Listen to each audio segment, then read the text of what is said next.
this is one of those moments where, again, I'm so glad to see the changes that are going on in Albany under Governor Cuomo. Not only was the state of the state inspirational and effective, what he has done is said simply, I'm going to put the weight of the office of the governor behind getting this message out to the people. Really, what are my initiatives, what are my priorities, and what are the things that I think are important? And he's shown the level of commitment to doing that by sending high-level people from his cabinet out to be able to speak to the people of New York State. Today is just one of those privileged events that we get to have and host right here, and I'm glad that we've been able to have that. So, without further ado, I would like to introduce the Commissioner of the DOT, someone who is absolutely moving New York State forward, and I promise I won't say the words Tappan Zee Bridge today. Commissioner of the DOT, ladies and gentlemen, Joan McDonald.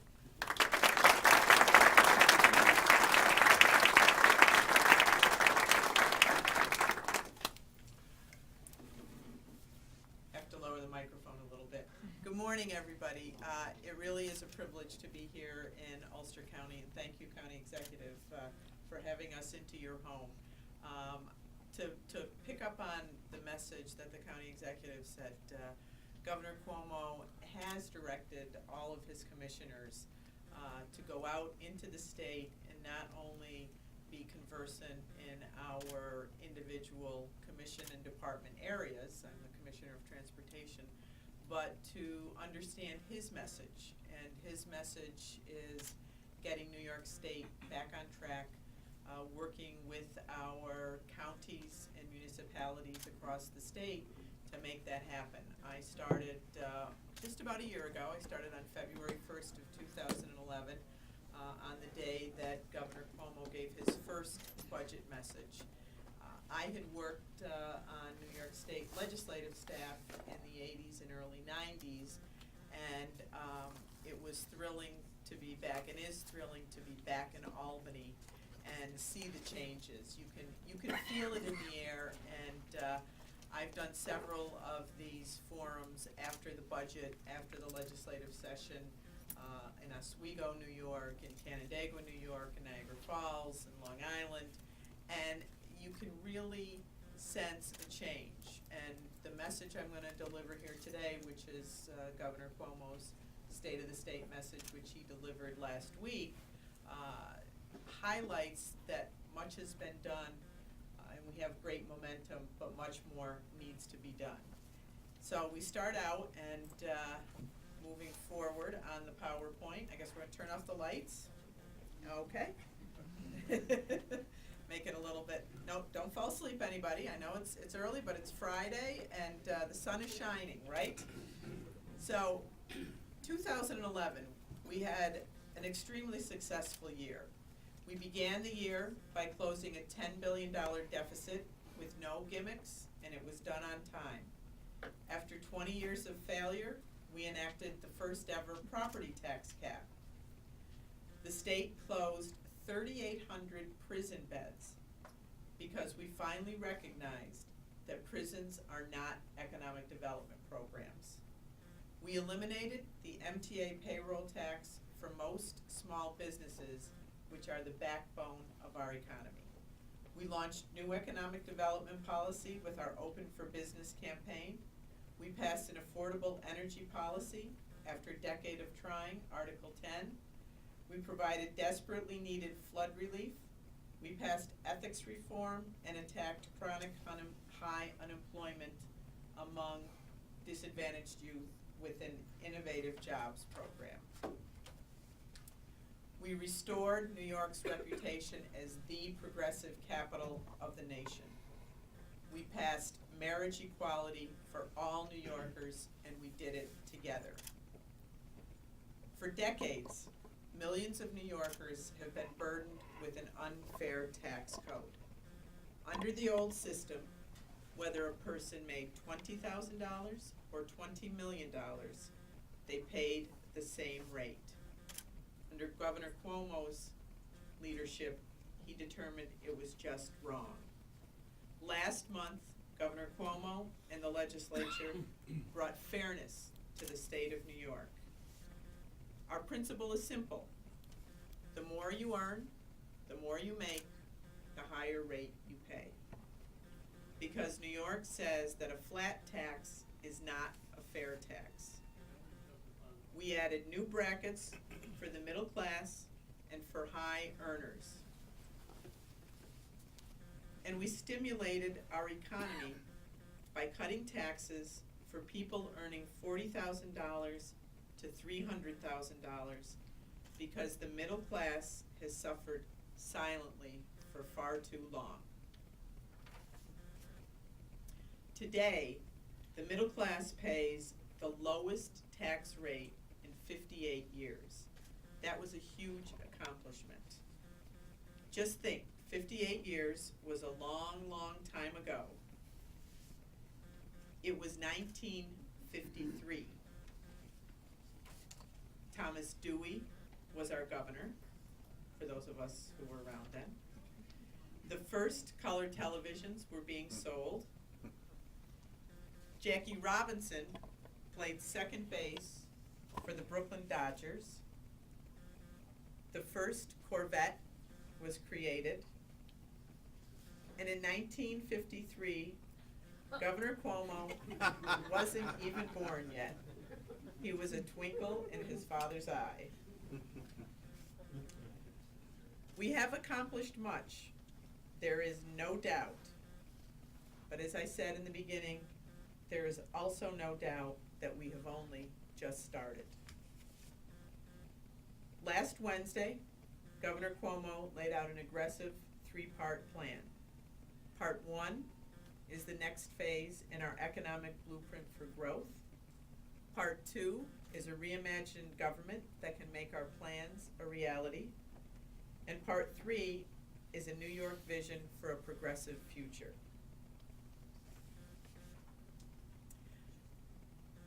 Our economic future. Let's begin by building on our economic strength. New York is an international destination location. Tourism is at record numbers. Tourists spent $50 billion in New York State in 2010. We know that if we build it, they will come because New York is the place to be, whether it's New York City, right here in the beautiful Catskills, or the beautiful Finger Lakes of upstate New York. But we must stay ahead of the competition. Convention centers are important generators of economic activity. New York needs a state-of-the-art venue to be competitive. The Jacob Javits Center on Manhattan's West Side is obsolete and it is not large enough to be a top-tier competitor in today's marketplace. We rank 12th in the nation in terms of size of convention center space. That is unacceptable. Under Governor Cuomo's leadership, we will build the largest convention center in the nation. We are currently pursuing a $4 billion private investment at Aqueduct Racetrack. To complete this vision at the Aqueduct Racetrack venue and generate tens of thousands of jobs. The regional councils exceeded all expectations across the state and redefined the way New York invests. I know that firsthand. I was very fortunate. Governor Cuomo selected me along with 3 others, the former budget director, Dal Forsyth, and the former Deputy Secretary and Health and Human Services, Walter Broadnax, to review the 10 economic development plans by the regions. And it clearly was and is a transformative initiative. The governor will launch a $200 million second competitive round of regional economic development awards this year to keep that momentum going. We have long flirted and dallied with another potential economic engine, casino gaming. It's time we confronted reality. This was an eye-opener to me. It's not a question of whether we should have gaming in New York. The fact is, we already do. The fact is, we have 29,000 electronic gaming machines already in our state. That's more than Atlantic City. We are also surrounded by gaming. States across our borders have legalized casino gaming. Massachusetts just legalized casinos. They get the tourism, the revenue, and the jobs that belong here in New York State. From Governor Cuomo's perspective, it's about jobs, jobs, jobs, not about cards and chips. The over $4 billion in economic activity that casino gaming can bring will be important to our state. Governor Cuomo is proposing that we amend the Constitution so that we can do gaming right. The governor will work with the legislature this year to take the first step. We also need to rebuild our infrastructure, near and dear to my heart. The governor is creating the New York Works Fund and Task Force. It will be a group of leading public and private experts to coordinate, leverage, and accelerate all capital programs throughout the state. There is currently little coordination. As the governor said in his State of the State, and I know only too well, 32% of our bridges are deficient, 40% of our roads are rated fair or poor and getting worse, and 83% of our parks and a majority of DEC's major dams are in disrepair. And I know here in Ulster County and in the Catskill region, the impact of Hurricane Irene and Tropical Storm Lee on our dam and stream system was severely felt by the residents of the Catskills. I saw it firsthand. We will improve or replace more than 100 bridges, like the Tappan Zee Bridge that we've been talking and planning for 15 years. It's time to start building. We will repair 2,000 miles worth of roads. That's Buffalo to New York City, 5 times over.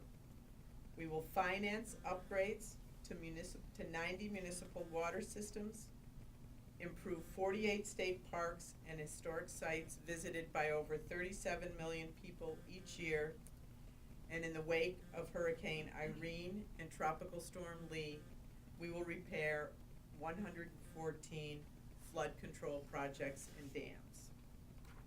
Next, we need to power our economic growth. Governor Cuomo is proposing an energy highway system. We currently have supply upstate, in western New York, and in the North Country. We have tremendous need in downstate. So, in Governor Cuomo's mind, let's just connect the dots and make it happen. The state will create a master plan and issue an RFP. We believe that private companies will bid and build over $2 billion in infrastructure to complete this system and build the capacity to supply our customers. And that means jobs for New Yorkers. Part 2 of the 3-part plan. To tackle this ambitious agenda, we need a government that can make it happen. We need a government that performs better and costs less, because a government that works for the people must make a long-term commitment to fiscal discipline. Our state is more competitive when we are reducing taxes and cutting costs. That means holding the line this year and agreeing to close the remaining $2 billion budget deficit with no new taxes and no new fees.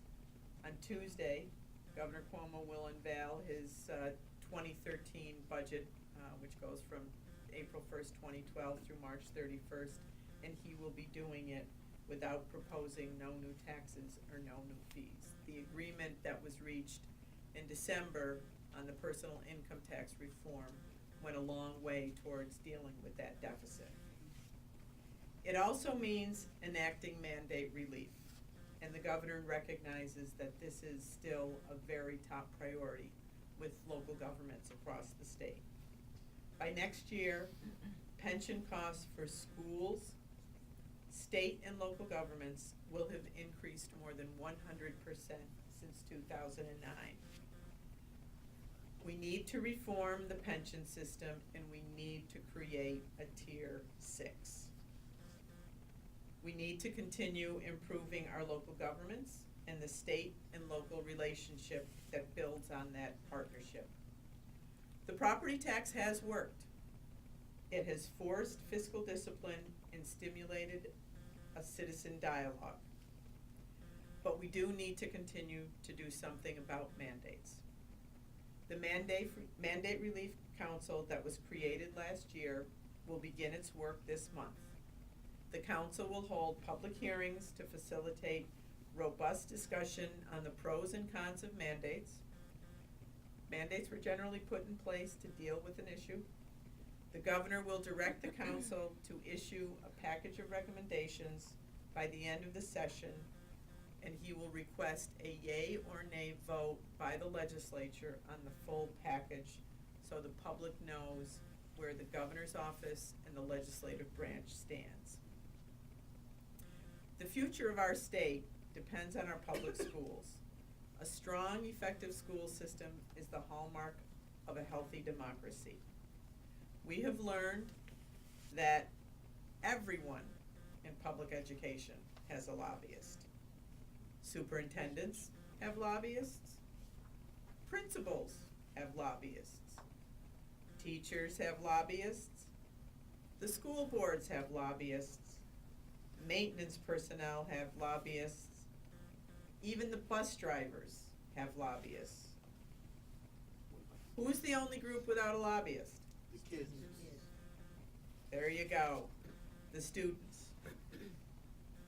Governor Cuomo has learned his lesson, and he has decided to take on a second job.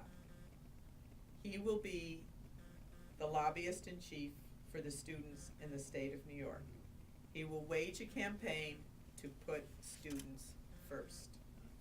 And he will constantly remind us that the purpose of public education is to help children grow, not to grow the public education bureaucracy. He will not rest until the state's public education system educates every child to their potential. Because we cannot have a system that spends more money than any other state and only ranks 38th in graduation rates. Not acceptable. We need major reform. We must focus on increasing teacher accountability and student achievement. We will achieve a real teacher evaluation system. Governor Cuomo will appoint a bipartisan education commission to work with the legislature to recommend reforms in key areas to improve efficiency. Public education is a mission that we cannot fail. We cannot fail our children, and we will not fail. Another core mission of government is public safety. During this year's floods, we learned the hard way that we must do a better job to anticipate and be prepared for emergencies. Governor Cuomo wants the best state emergency management operation in the country. To that end, he has appointed the right person to lead this effort, Jerry Hauer. Jerry is an emergency management expert who served federally as the head of the biodefense program at U.S. Health and Human Services, and he ran the first Office of Emergency Management Operations in the city of New York. And I had the privilege of working with Jerry when he was in the city of New York. I was a deputy commissioner at New York City DOT, and Governor Cuomo has made an excellent choice, and his commitment, both the governor's and Jerry's, is to make sure the relationship and the coordination between the state and local governments in responding to emergencies is second to none. We need that new statewide network of emergency responders who are prepared for anything, anytime. We all know the financial crisis is also taking a terrible toll on our homeowners. Banks are unwilling or unable to negotiate loans, and their foreclosure practices are wrong and illegitimate. Did I skip one? Did I go ahead? Yes, I did. Okay, got a little out of order there. This year, the newly created Department of Financial Services will include a foreclosure relief unit to provide counseling and mediation services to help New Yorkers stay in their homes. We need to resolve this crisis. Protecting tenants must also be an equally high priority. Last year, we enacted the strongest rent regulation in 30 years. This year, we must make sure those laws and regulations are enforced. While most landlords follow the law, there are some bad actors, and they must get the message. We will create a tenant protection unit in the Division of Homes and Community Renewal to investigate fraud and prosecute unscrupulous landlords. Last year, Governor Cuomo created an MWBE team. I'm proud to be a member of that team, dedicated to expanding economic opportunities for minority and women-owned business enterprises. In this economy, it's hard for everyone to get credit, but it is especially tough for small and minority and women-owned businesses. This year, we are addressing the problem by extending credit that will give MWBE contractors the backing they need. The program will support at least $200 million in contracting for MWBE firms for several years. We will hit our target for doubling MWBE participation in state contracting to 20%. Last year, we enacted New York State SUNY 2020 for the 4 university centers in Albany, Binghamton, Buffalo, and Stony Brook. This year, Governor Cuomo is offering the other campuses, SUNY's 60 other campuses, the ability to compete for 3 $20 million challenge grants. The challenge grants are the way to go. But for all of our progress, there are still some basic wrongs that we need to right. There is never an excuse for letting any child in New York go to bed hungry. Unfortunately, statewide, 1 in 6 children live in homes without enough food on the table. 30% of eligible New Yorkers, over 1.4 million people, are not enrolled in the food stamp program. We leave over $1 billion in federal funds unclaimed every year. We must remove barriers to participate and eliminate the stigma of food stamps to increase participation. We must stop fingerprinting working families with children for food. To protect all New Yorkers, Governor Cuomo will propose that we expand our DNA data bank. The DNA data bank helps establish guilt or innocence, and it has provided leads in over 2,700 convictions. Equally important, it has led to 27 exonerations of the wrongfully accused. But currently, we only collect DNA for about half of the crimes on the books. Let's collect DNA on all crimes so that justice is done for all. Governor Cuomo wants to put New York on the cutting edge in criminal justice. He wants us to become the first state in the nation to collect DNA evidence on all crimes. He wants to lead the way once again. Governor Cuomo will also create the Tax Reform and Fairness Commission to find ways to close tax loopholes, simplify the tax code, and improve New York's business climate, particularly for small businesses. In closing, by all accounts, wrong way again, campaign finance reform. It's time we make sure that all New Yorkers have an equal voice in our political process.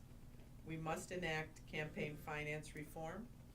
The governor will introduce a bill that will implement public financing, lower contribution limits, and increase enforcement at the Board of Elections.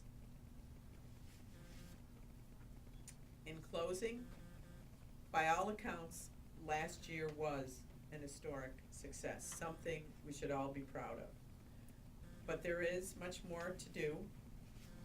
Together we can do it because we know who we are, we know we are New York, and let's make 2012 as successful as 2011.